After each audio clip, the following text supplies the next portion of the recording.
Elsewhere, South African farmers may resort to planting fewer crops as persistent load shedding disrupts planting schedules and spiraling fuel prices make it more expensive to undertake daily farming operations. This is according to Agri SA Executive Director Christo van der Rheede, who believes that the current challenges faced by the country's food producers could have serious repercussions not only for the sector, but for food security too. Details of this and more in our Continental Business Roundup.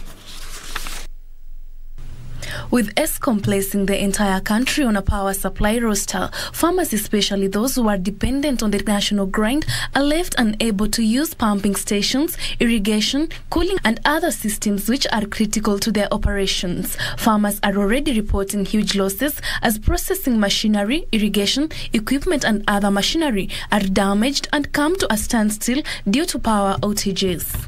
Load shedding has also hit farmers hard in terms of trading with retailers as they struggle. The May 2022 Agriculture Producer Price Index increased by 19.3% year-on, with sharp increases of 30.8% year-on-year for the cereals and other crops and 20.8% year-on-year for the fruit and vegetable subcategories. On Wednesday, the price of petrol was between 2.37 Rand and 2.57 Rand, more expensive per litre, while diesel was between 2.30 Rand and 2.301 price per litre.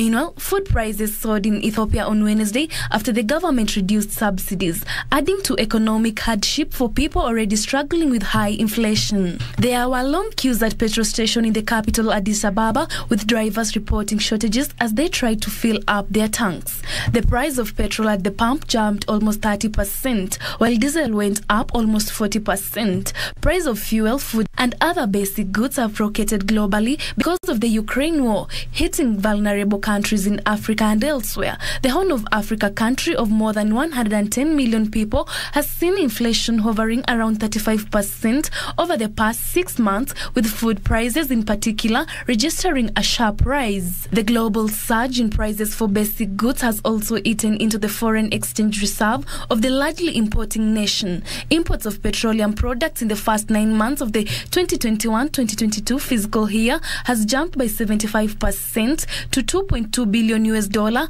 and those of cereals by 121% to $1.8 billion. Finally, the Reserve Bank of Zimbabwe auctioned foreign currency, which was not available earlier this year, triggering an allotment backlog. Companies have been at loggerheads with the central bank after it failed to allot the foreign currency, with a backlog of about 10 weeks, a situation that left companies exposed and struggling to restock due to limited working capital. Captains of industry have condemned the RBZ for flouting the foreign currency auction system rules, resulting in the forex backlog swelling to about $156 million. Instead, the RBZ was allowing the lowest bidder to access forex ahead of the highest bidder. Terry Njenga, Lunchtime News.